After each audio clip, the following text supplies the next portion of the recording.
Howdy there, my name's Deluge. Today I'm going to be doing something a little different.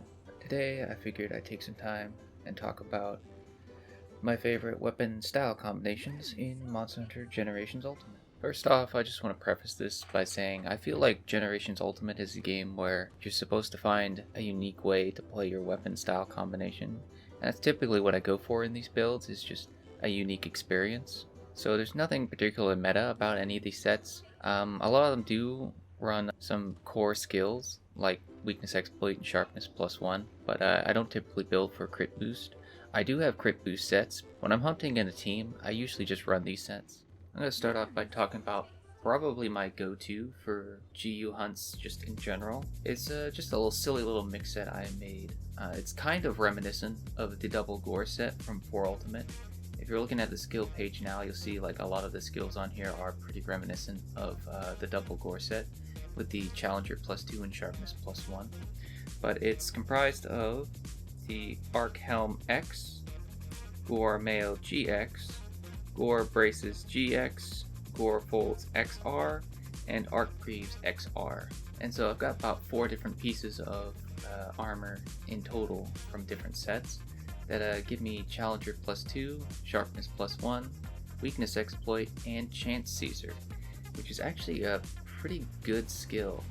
It builds into the set idea of when I take damage, it fills my art gauge. So basically the idea here is I run a depth style, but if I do get hit, then I can lean on my art by either a comeback maneuver or just to use as a general damage output. Typical arts I run with the set are Absolute Readiness, which is just fantastic for helping keep the set in the white sharpness, since with Harvest Moon it does have a natural amount of white. With Sharpness +1 I do get an additional 25-ish units of white. If I'm running a depth switch axe, it's gonna burn through sharpness pretty quickly.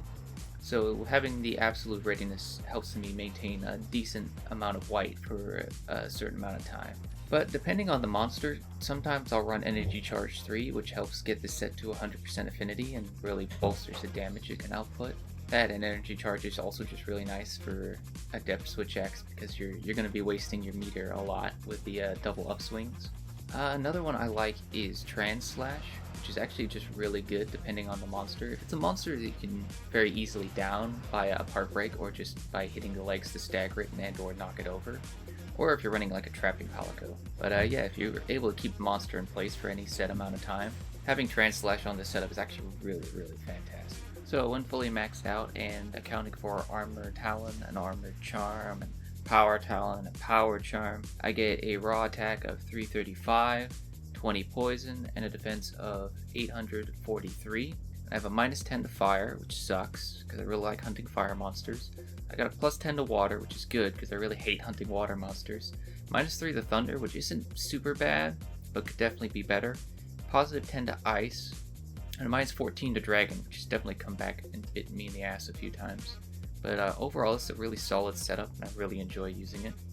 Mainly because of the whole I adept things, but if I get hit, I can do a counterattack where it feeds back into getting me back to absolute readiness so I can maintain my sharpness, or feeds into energy charge so I'm able to refill the slash gauge and get right back into slashing at the monster. Overall, fantastic setup. I really love that it's kind of like a swan song to 4 Ultimate.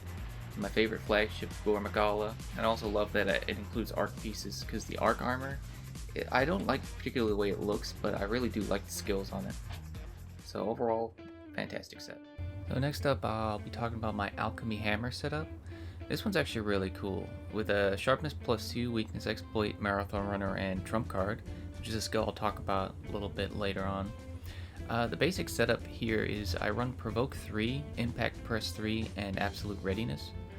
So generally, what I do is that I basically wait until I have 3 in the Alchemy gauge, and then I make a booster. And then once I have the booster, I either rush towards Alchemy Cheer or Alchemy Fireball, and I just kind of throw that out. But Impact Press is actually really great, because the reason I have Marathon Runner is so I can spam the charging attacks, which is really great with Alchemy, because on charge 3, you lose the stupid spinny attack if you continue to hold the stick after you let go of the button.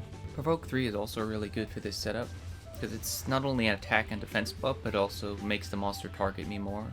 so that allows me to have more uptime on the monster's head and thus get a KO, and both feed into the way the trump card setup works as well as help maintain uptime on the monster via the KO, since everybody can wail on it when he's just on the floor in agony. I feel like Alchemy and Trump Card go hand in hand pretty well, considering Alchemy style you can have 3 arts, and what Trump Card does is that when a monster when it's knocked out, falls over, lands in a pitfall trap, shock trap, or gets paralyzed, your wrist will start glowing yellow, and when that starts to happen, your Hunter arts basically get double power. All the damage that would be dealt by, I don't know, an impact press charge attack, that would be double. The amount of time Provoke 3 lasts is increased. And I don't know if it affects absolute readiness in any way. I don't know if it gets you more sharpness or whatnot, but that might be something to test out at some point. But either way, if you're running Alchemy style, I feel like Trump Card is something you should definitely run on that setup, because it's just too good to pass up. And especially when you're in multiplayer running an Alchemy setup, every buff you can get is fantastic. So the armor pieces I use for this build are the Archelm GX, Fatalis Crimson Hide, Iridescent Vambraces XR, Arc Folds GX, and Fatalis Crimson Feet. And my overall stats, accounting for Armor Talon, Armor Charm, Power Talon, are an attack rating of 345, 30 blast, and 889 defense. Let's see, I've got a positive 2 in fire, positive 2 in water, minus 3 in thunder, minus 2 in ice, and a minus 18 in dragon, which is something you have to be very careful when fighting a dragon type mod. Overall, this build looks really good and it plays super well. Alchemy Hammer is probably the definitive hammer for me in this game.